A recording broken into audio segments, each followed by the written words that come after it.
Hey, are you in there? It's your turn. So in this perspective, the cards look like this, but from this angle, they actually look like this. I cannot find a reason why they actually did this, because they don't have to reanimate everything, because the cards already exist. For example, they didn't draw these cards, so I'm not sure why they couldn't do the same for this. Yugi here's teaching me how to play duel monsters. Dueling monsters? The only reason why they do this bit is to introduce the viewer to the game, because in a universe where this is the most popular game in the world, there's no reason a teenager such as Tristan to not know about it. A card that powerful totally wipes me out. Also, something that I never understood as a kid. Kaiba is in the same classroom as these other guys, which is surprising because he also runs the most powerful company in the world, or at least one of the most powerful companies. And even if, let's say, he is allowed to legally run his company as an underage kid, still, why would he decide to go to a public school along with all the other peasants? You kids are in for a treat. I don't take this card out too often. Ready? Here it is. Look, I know Yugi's grandpa is short, but damn, either he got some tiny hands or this card is gigantic. This card is priceless. There are only 4 of them in all the world. I wonder how the game would have progressed if they kept this theme, of there being 4 Blue Eyes White Dragons in the world. I guess we would have had an ultimate Blue Eyes White Dragon with 4 heads instead of 3, but still, it's interesting to think. Seto Kaiba! Kaiba! Doesn't he have a big fancy company to run? What's he doing down here? Yeah, Tristan, what is he doing here? Also, what is he doing at school where you literally see him every day? Listen to me, old man. Give me your Blue Eyes White Dragon card and I'll trade you all of these. What about money? Do you have some of that? Some good old-fashioned US dollars? I bet he'll take that better than these lame-ass cards that you got. He owns a shop after all, he only wants money. If you won't trade, maybe you'll sell it. Name your price. I can pay anything you ask. Yeah, okay, that's more like it. Next time lead with that. Hello? Game shop? Ah, Yugi. Perfect. Perfect? What do you mean? Who else could he have been? Yugi, I failed.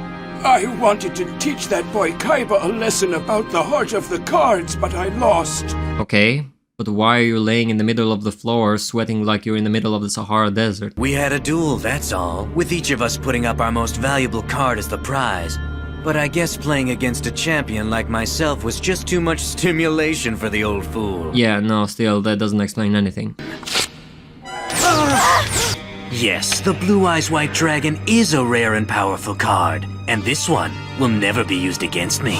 Please explain to me the logic on that one. Why not just use it? Why'd you have to tear it up? Playtime is over, Kaiba!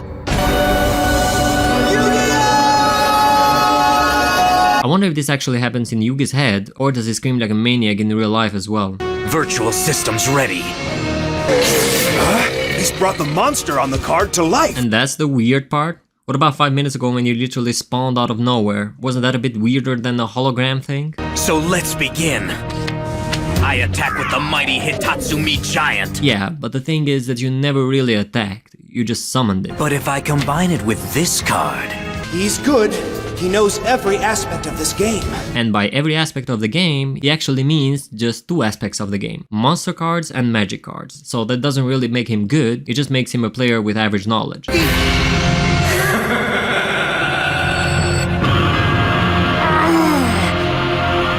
I assume that these transitions mean that Yugi summoned 2 monsters plus the one that he had face down, so 3 turns have passed? You're telling me that for 3 turns Kaiba has only had Sagi the Dark Clown on the field and hasn't summoned any other monsters to attack him directly? And my faith rewards me with Gaia, the fierce knight, with a destructive power of 2300!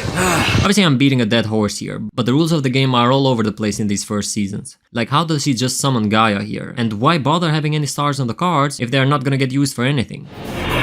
So what hope do you have against 2? Why don't you just admit defeat, Yugi? This is the same turn he attacked Gaia, by the way. So what he did is he just summoned 1 Blue Eyes, attacked, and then on the same turn he summoned another Blue Eyes.